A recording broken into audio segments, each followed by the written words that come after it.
बिस्मिल्लाहिर्रहमानिर्रहीम। आज है हमारा लेक्चर नंबर 10। इससे पहले वाले लेक्चर के अंदर भी गुस्ल के फ़राइज़ के बारे में बात चल रही थी और फिर उसके साथ मुतफ़र्रिक़ मसाइल थे। आज मैं इंशाअल्लाह उसी को आगे कंटिन्यू करूँगा। लिखा हुआ जी मसला नंबर 35। अगर कोई मर्द अपना ख़ास हिस्सा किसी औरत की नाफ़ में दाखिल करे और मनी ना निकले तो उस पर गुस्ल फ़र्ज़ ना होगा। अलबत्ता यानी अगर किसी शख्स ने अपना ख़ास उज़ू औरत की नाफ़ के अंदर दाखिल कर दिया और उससे मनी नहीं निकली तो उससे गुस्ल वाजिब नहीं होता। अलबत्ता अगर यही शर्मगाह के अंदर दाखिल कर दे तो फिर उससे चाहे मनी निकले या ना निकले अलबत्ता गुस्ल वाजिब हो जाता है। लिखा हुआ जी मसला नंबर 36। अगर कोई शख्स ख्वाब में अपनी मनी गिरते हुए देखे और मनी गिरने की लज्जत भी उसको महसूस हो मगर कपड़ों पर कोई तरी और असर मालूम ना हो तो गुस्ल फ़र्ज़ ना होगा। यानी अगर किसी शख्स ने ख्वाब के अंदर देखा कि उसकी मनी निकल गई है, फिर वो अपने ख्वाब से बेदार हुआ तो उसके कपड़ों पर कोई मनी के ज़र्रात वग़ैरह उसको महसूस नहीं हो तो इससे गुस्ल फ़र्ज़ नहीं होता। लिखा हुआ जी जिन सूरतों में गुस्ल वाजिब है। पहली सूरत, अगर कोई काफिर इस्लाम लाए और हालत कुफ़र में इसको हदथ अकबर हुआ हो और वह नहाया हो मगर शरअन गुस्ल सही ना हुआ हो तो इस पर इस्लाम लाने के बाद नहाना वाजिब है। यानी अगर कोई काफिर था और कुफ़र की हालत के अंदर उस पर गुस्ल वाजिब हो गया और वो नहाया नहीं तो अब इसके ऊपर मुसलमान होने के बाद नहाना इसके ऊपर वाजिब है। लेकिन अगर वो नहा तो लिया लेकिन शरई तौर पे सही तरीके से नहीं नहाया तब भी उसके ऊपर गुस्ल करना वाजिब है। जब उस शख्स के लिए कि जिसके ऊपर गुस्ल फ़र्ज़ गया हो हालत कुफ़र के अंदर और वो मुसलमान हो गया हो, उस शख्स के ऊपर भी नहाना वाजिब है। दूसरी सूरत लिखी हुई, अगर कोई शख्स 15 बरस की उम्र से पहले बालिग़ हो जाए और उसे एहतिलाम हो तो इस पर एहतियातन गुस्ल वाजिब है और उसके बाद जो एहतिलाम हो या 15 बरस की उम्र के बाद एहतिलाम हो तो उस पर गुस्ल फ़र्ज़ है। यानी अगर कोई शख्स 15 साल की उम्र से पहले बालिग़ हो गया और उसको एहतिलाम भी हो गया तो एहतियातन गुस्ल करना वाजिब है। और अगर कोई शख्स 15 साल की उम्र के बाद होता है तो उसके ऊपर गुस्ल करना फ़र्ज़ है जब इसको एहतिलाम वगैरह हो। लिखा वो जिन सूरतों में गुस्ल सुन्नत है। पहली सूरत जुम्मे के दिन नमाज फ़जर के बाद से लेकर जुम्मे तक उन लोगों के लिए गुस्ल करना सुन्नत है जिन पर नमाज जुम्मा वाजिब हो। यानी जुम्मे के दिन भी गुस्ल करना ये सुन्नत अमल है। लिखा हुआ जी दूसरा, ईदैन के दिन फ़जर के बाद उन लोगों को गुस्ल करना सुन्नत है जिन पर ईदैन की नमाज वाजिब है।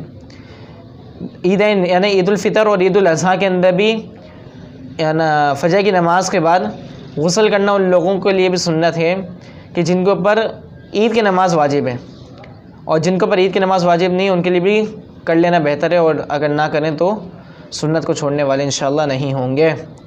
लिखा हुआ जी तीसरा, हज या उम्रे के ihram के लिए गुस्ल करना सुन्नत है। कोई शख्स हज का ihram बांधे या उम्रे का ihram बांधे तो ihram बांधने से पहले जो गुस्ल करेगा वो गुस्ल करना भी सुन्नत है। लिखा हुआ जी चौथी सूरत, हज करने वाले के लिए अरफा के दिन ज़वाल के बाद गुस्ल करना सुन्नत है। जब हाजी 9 ज़िलहिज्जा को अरफात के मैदान के अंदर पहुँचते हैं तो ज़वाल के बाद गुस्ल करना ये भी सुन्नत अमल है अरफा के दिन यानी 9 ज़िलहिज्जा के दिन। लिखा हुआ जी जिन सूरतों में गुस्ल मुस्तहब है। पहली सूरत लिखी हुई, इस्लाम लाने के लिए गुस्ल करना मुस्तहब है अगर हदथ अकबर से पाक हो वरना वाजिब है।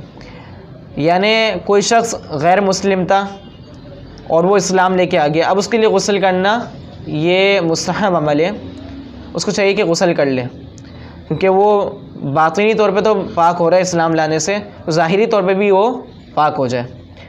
लेकिन अगर इसके ऊपर गुस्ल फ़र्ज़ हो गया था तो अब इसके ऊपर गुस्ल करना वाजिब है इस्लाम लाने के बाद।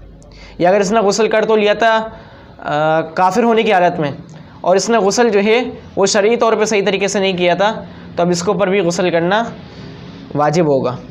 और अगर इसको गुस्ल फ़र्ज़ नहीं हुआ था तो फिर इसके ऊपर गुस्ल कर लेना इस्लाम लाने के बाद ये मुस्तहब अमल है।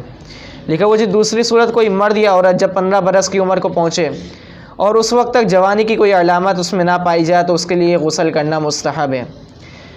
कोई लड़का या लड़की 15 साल की उम्र को पहुँच गया और उसके अंदर कोई जवानी वाली बात, यानी लड़का है तो उसको एहतिलाम वाली कोई सूरत पेश नहीं आई, लड़की है तो उसको मेंसेस यानी हैज़ नहीं आया, तो उनके लिए भी गुस्ल कर लेना मुस्तहब अमल है।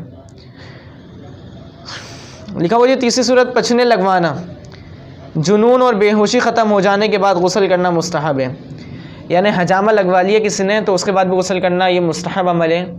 इसी तरीके से कोई शख्स मजनून हो गया था, दीवाना हो गया था, पागल हो गया था, तो उसके बाद भी जब उसका वो मजनून पना ख़त्म हो जाए तो उसके बाद भी गुस्ल करना मुस्तहब अमल है। लिखा हुआ जी चौथी सूरत मुर्दे को नहलाने के बाद नहलाने वालों के लिए गुस्ल करना मुस्तहब है। जब कोई शख्स मर जाए तो जो उसको नहलाने वाले लोग हैं जब उसको नहला दे तो उनके लिए मुस्तहब अमल ये है कि वो मुर्दे को नहलाने के बाद ख़ुद भी नहा लें, ताकि अगर कोई नजासत वगैरह उनके जिस्म के ऊपर लग भी जाए तो उससे फिर वो अच्छी तरीके से पाक हो जाएं। लिखिए जी पाँचवीं सूरत शब बारात यानी शाबान की 15वीं रात को गुस्ल करना मुस्तहब अमल है। शाबान की जो 15वीं रात है जिसको हम शब बारात कहते हैं, तो इस रात को भी गुस्ल करना ये मुस्तहब अमल है। अच्छा जी लिखा हुआ छठी सूरत लैलतुल क़दर की रातों में उस शख्स को गुस्ल करना मुस्तहब है जिसको लैलतुल क़दर मालूम हुई हो। लैलतुल क़दर जो रमज़ानों की रातों में से भी कोई एक रात हो सकती है आखिरी अशरे के अंदर, जिसके चांसेस बहुत ज़्यादा हैं कि आखिरी अशरे के अंदर हो, तो वो 21, 23, 25, 27, 29 इन 5 रातों में से कोई भी हो सकती है, और हो सकता है कभी भी हो जाए, लेकिन इन ताक रातों की जो है अमूमन तौर पे ज़्यादा पेशन गोई होती है कि इन ताक रातों में से कोई हो जाएगी, लेकिन 22 को भी हो सकता है हो जाए, 23 को भी, 24 को भी, कभी भी हो सकती है। तो बहरहाल उस शख्स के लिए मुस्तहब अमल है जिसको लैलतुल क़दर की रात मालूम हुई हो, उसके लिए गुस्ल करना मुस्तहब अमल है। लिखा हुआ जी 7वीं सूरत मदीना मुनव्वरा में दाखिल होने के लिए गुस्ल करना मुस्तहब है। यानी अगर कोई शख्स मदीना मुनव्वरा में दाखिल होता है तो उसके लिए भी गुस्ल करना मुस्तहब है। लिखिए जी 8वीं सूरत मुज़दलिफ़ा में ठहरने के लिए 10वीं तारीख की सुबह को तुलूए फ़जर के बाद गुस्ल करना मुस्तहब है। मुज़दलिफ़ा में 10 ज़िलहिज्जा की जो रात है उस दिन ठहरा जाता है। जो 9 ज़िलहिज्जा के अराफ़ात का जो दिन है उसके बाद जो मगरिब के बाद जो रात आती है जिसको 10 ज़िलहिज्जा क्योंकि रात पहले आ जाती है, तो उसकी सुबह सादिक होने के बाद यानी 10 ज़िलहिज्जा की सुबह सादिक होने के बाद गुस्ल करना ये भी मुस्तहब अमल है। 9वीं सूरत लिखी हुई जो तवाफ़ ज़ियारत के लिए गुस्ल मुस्तहब है। हज के 3 रुकन हैं, तो उसमें से एक एहराम, एक है अरफ़ा यानी वक़ूफ़ अरफ़ा, और तीसरा है तवाफ़ ज़ियारत। तो तवाफ़ ज़ियारत जिसको जो फ़राइज़ के अंदर से है हज के, उसके लिए भी गुस्ल करना ये मुस्तहब अमल है। लिखा हुआ जी 10वां कंकरी फेंकने यानी रमी जमरात के वक्त गुस्ल करना मुस्तहब है। जब इंसान कंकरी फेंकता है हज के दिनों के अंदर 10, 11, 12 जो रमी की जाती है, तो उन दिनों भी जब रमी फेंकने के लिए जाए तो उससे पहले गुस्ल कर लेना ये भी मुस्तहब अमल है। लिखा हुआ जी 11वां कुसूफ़ यानी सूरज गिरन, खुसूफ़ यानी चाँद गिरन और इस्तिस्क़ा की नमाज के लिए गुस्ल मुस्तहब है। चाँद गिरन और सूरज गिरन हो तो उस वक्त भी गुस्ल कर लेना ये भी मुस्तहब अमल है। और इस्तिस्क़ा की नमाज़ वो कहलाती है जिसके अंदर बारिश को तलब किया जाता है। इसका भी इंशाअल्लाह शायद बाब आ जाए आगे कि वो बारिश ना हो रही हो तो फिर उसका भी एक तरीक़ेकार है किस तरीके से मैदानों के अंदर निकला जाता है, फिर उसके अंदर चादर को पलटा जाता है और फिर अल्लाह ताला से दुआ मांगी जाती है और नमाज़ पढ़ी जाती है, वो सारे एक अमल है। तो उस दिन भी नमाज इस्तिस्क़ा के लिए भी ये भी गुस्ल करना मुस्तहब अमल है। लिखा हो जी 12वां खौफ और मुसीबत की नमाज के लिए गुस्ल मुस्तहब है। कोई खौफ हो और मुसीबत हो तो उसके लिए भी गुस्ल कर ले, मुस्तहब अमल है। 13वां लिखा हुआ किसी गुनाह से तौबा करने के लिए गुस्ल मुस्तहब है। यानी किसी ने कोई गुनाह किया उसके बाद तौबा कर ली और उसके लिए चाहिए कि ये गुस्ल भी कर ले, ये भी मुस्तहब अमल है, क्योंकि इसने बातिनी तौर पे तो अपने आप को तौबा के ज़रिए से पाक कर दिया, अब इसको चाहिए गुस्ल कर ले ताकि ज़ाहिरी तौर पे भी पाक हो जाए। लिखा हुआ जी 14 सफ़र से वापस आने वाले के लिए वतन पहुंचकर गुस्ल करना मुस्तहब है। कोई शख्स अगर सफ़र के ऊपर गया हो तो जब वो अपने इलाके के अंदर अपने मुल्क के अंदर पहुँचे तो उसके लिए भी गुस्ल करना ये भी मुस्तहब अमल है। लिखी हुई जी 15वीं सूरत आम मजलिस में जाने के लिए गुस्ल करना मुस्तहब है। किसी भी मजलिस करना जाना हो तो उसके लिए भी गुस्ल करके इंसान जाए, अच्छी तरीके से तैयार होकर जाए। अगर ज़्यादा मैला है सिर्फ बारिशों के नहाता है तो उसको चाहिए कि तेज़ाब से धो करके नहाए अपने आप को, ताकि अच्छी तरीके से उसकी डेंटिंग पेंटिंग का काम हो जाए और वो सही तरीके से सही हो जाए, नहीं तो दूसरे वाले लोग भाग जाएंगे उसको देख के। अच्छा जी, नए कपड़े पहनने के लिए गुस्ल करना मुस्तहब है। जब कोई शख्स अच्छा सूट पहने तो उसको भी चाहिए कि गुस्ल करके अच्छी तरीके से पहन ले। अच्छा जी, 17वीं सूरत की जिसको क़िसास वगैरह में कत्ल किया जाता हो उसके लिए गुस्ल करना मुस्तहब है। क़िसास उसको कहते हैं जिस शख्स ने किसी को कत्ल कर दिया उसके बदले के अंदर उसको भी कत्ल किया जाए, तो उसके लिए भी गुस्ल करना ये भी मुस्तहब अमल है। लिखा हो जी हदत अकबर के अहकाम, यानी जिस पर गुस्ल फ़र्ज़ उसके अहकाम बता रहे हैं। लिखा हो जी मसला नंबर 37 जिस पर गुस्ल फ़र्ज़ उसके लिए मस्जिद में दाखिल होना हराम है, अलबत्ता अगर कोई सख्त ज़रूरत हो तो जायज़ है। मसलन किसी के घर का दरवाज़ा मस्जिद में हो और उसके निकलने का सिवाय उसके दूसरा कोई रास्ता ना हो और ना इस जगह के अलावा दूसरी जगह रह सकता हो, तो उसके लिए तयम्मुम करके मस्जिद में जाना जायज़ है। या किसी मस्जिद में पानी का चश्मा या कुआँ या हौज़ हो और उसके सिवा कहीं पानी ना हो तो उस मस्जिद में तयम्मुम करके जाना जायज़ है। अगर किसी शख्स के ऊपर गुस्ल फ़र्ज़ हो गया तो उसके लिए मस्जिद के अंदर दाखिल होना ये जायज़ नहीं है। लेकिन अगर बहुत ज़्यादा शदीद मजबूरी है, वो शदीद मजबूरी कोई भी हो सकती है, जो वाकई मजबूरी है, तो उसके लिए तो बेहतर ये है कि तयम्मुम करे पहले, फिर उसके बाद, क्योंकि कुछ ना कुछ उसको पाकी हासिल हो जाएगी तयम्मुम के ज़रिए से, फिर उसके बाद मस्जिद के अंदर दाखिल हो जाए और कोशिश ये करे नजासत को ना गिराए, क्योंकि मस्जिद जो है वो अल्लाह का घर है, वो पाक साफ जगह है। और चूँकि ये खुदा भी बज़ाहिर नापाक है तो इसके लिए भी इस तरीके से इस हालत के अंदर जाना ये भी एक गुनाह वाली बात है, इसके लिए भी जाना जायज़ नहीं है। अगर ये तयम्मुम कर लेगा तो इसके लिए ज़रूरत के तहत इसके लिए जाना जायज़ हो जाएगा कि तयम्मुम करके चला जाए। लिखो जी मसला नंबर 38 ईदगाह, मदरसे और ख़ानका वगैरह में जाना जायज़ है।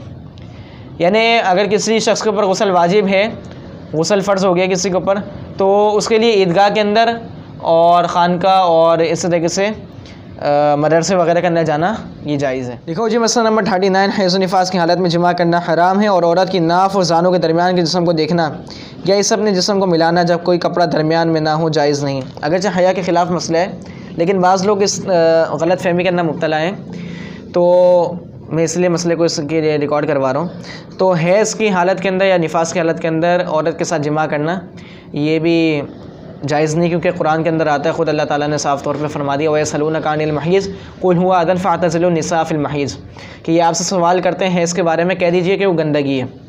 तो अल्लाह ताला ने इसको गंदगी करार दी है।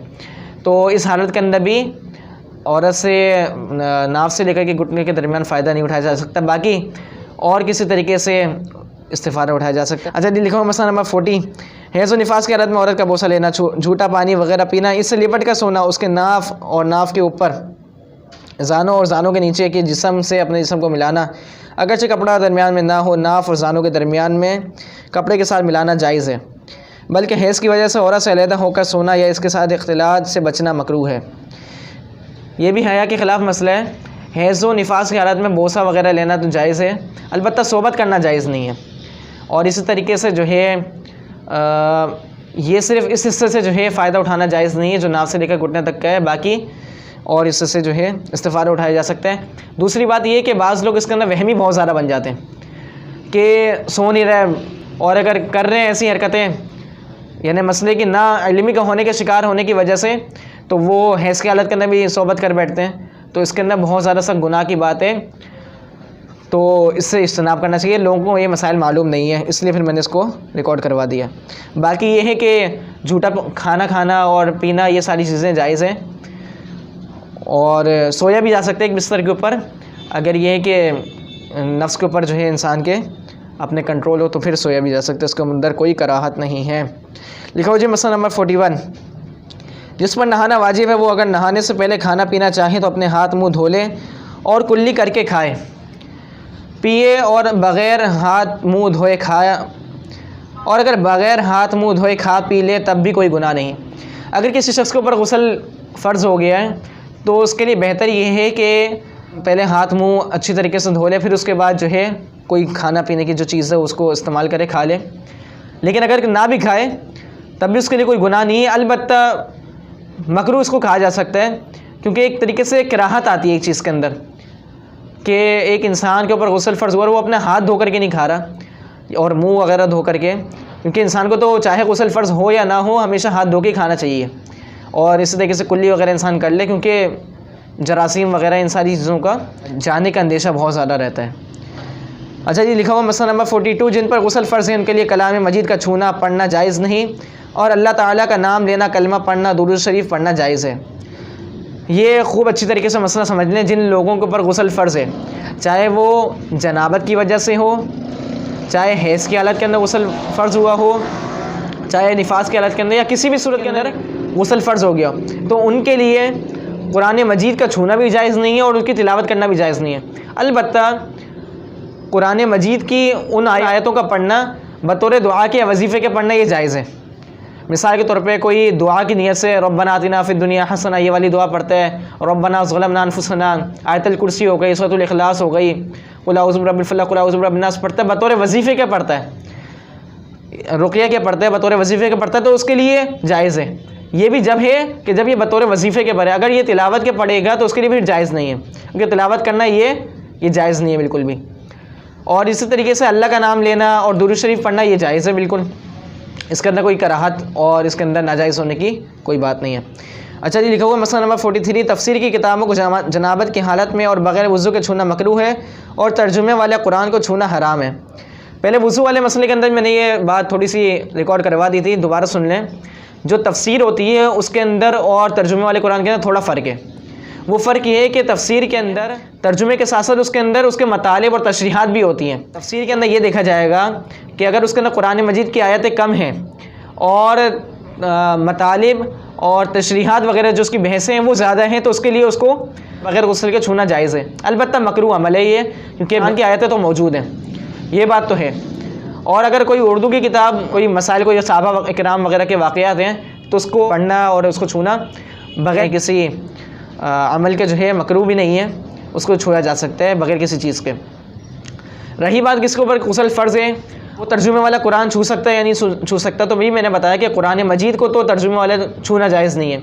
उसकी वजह ये कि उसके अंदर कुरान मजीद भी लिखा हुआ है और उसका तर्जुमा भी लिखा हुआ है, तो लिहाजा वो कुरान मजीद के ही हुक्म के अंदर लिया जाएगा। अगर जो तर्जुमे वाला कुरान है लेकिन उसको भी तर्जुमे वाले कुरान को भी कुरान मजीद के हुक्म के अंदर लिया जाएगा। तफसीर और तर्जुमे के अंदर जो फ़र्क है मैं दोबारा वाज़े कर दूँ, तर्जुमे और तफसीर के अंदर जो फ़र्क है वाज़े तौर पे, तर्जुमे के अंदर सिर्फ़ आयतों का ही तर्जुमा होता है और तशरीहात वगैरह नहीं होती, जबकि तफसीर के अंदर तशरीहात तर्जुमा और जो उसकी कुरानी आयतें वो भी होती हैं, उसके अंदर तशरीहात और मतालिब ज़्यादा होते हैं, इसलिए उसको बिला वज़ू और बिला गुस्ल के छूना मकरूह है। और अगर कोई शख्स इस मकरूह से भी बचना चाहता है तो उसको चाहिए कि किसी कपड़े से छू ले, तो फिर उसके लिए जायज़ है कि वो किसी कपड़े के साथ छू ले, तो उसके लिए फिर मकरूह भी नहीं है कि कुरान मजीद का तर्जुमा ही क्यों ना हो, उसको फिर छूना जायज़ है उसके लिए। उम्मीद है इंशाल्लाह ये मसला समझ में आ गया होगा। अच्छा, एक बात मैं इसके अंदर दोबारा ऐड कर दूं कि वो कपड़ा आपके जिस्म के साथ अटैच नहीं होना चाहिए। मिसाल के तौर पर अगर आपने ग्लव्स पहने हुए तो आपके अपने जिस्म के हुक्म के अंदर ही हो जाएंगे, या अगर आपने कमीज़ पहनी हो तो आप कमीज़ के दामन से भी नहीं उठा सकते। वो कोई अलग से कपड़ा हो तो उससे पकड़ना और उससे छूना तो जायज़ है, अदरवाइज़ जायज़ नहीं है।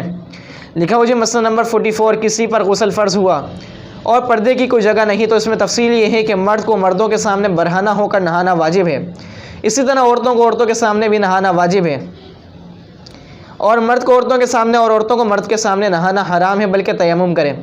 अगर किसी शख्स के ऊपर गुस्ल फ़र्ज़ हो गया और पर्दे की कोई सूरत नहीं है तो मर्द को चाहिए कि मर्दों के सामने नहा ले, धोती वगैरह पहन के या किसी ऐसी चीज़ के अंदर पहन के नहा ले, क्योंकि किसी के सामने भी अपनी नाव से लेकर के घुटने का हिस्सा ज़ाहिर करना ये हराम है। तो कोई धोती वगैरह या किसी भी ऐसे तरीके से जो सूरत उस टाइम पे अवेलेबल हो उस तरीके से नहा लेना चाहिए, और औरतों को भी चाहिए कि उसी तरीके से नहा लें, क्योंकि मर्दों के सामने इतना ज़्यादा पर्दा नहीं है, यानी इतना ज़्यादा हया का तकाजा नहीं है, लेकिन मर्द का औरत के सामने ज़्यादा है। और इस तरीके से औरतों का जो पर्दा मर्द के लिए इस तरीके से औरतों के अंदर नहीं है। तो औरत के सामने तो अपने बाकी आज़ा का ज़ाहिर कर सकती है जो सतर के अलावा के आज़ा हैं, लेकिन मर्द के लिए उसके लिए ज़ाहिर करना ये जायज़ नहीं है, बल्कि हराम अमल है।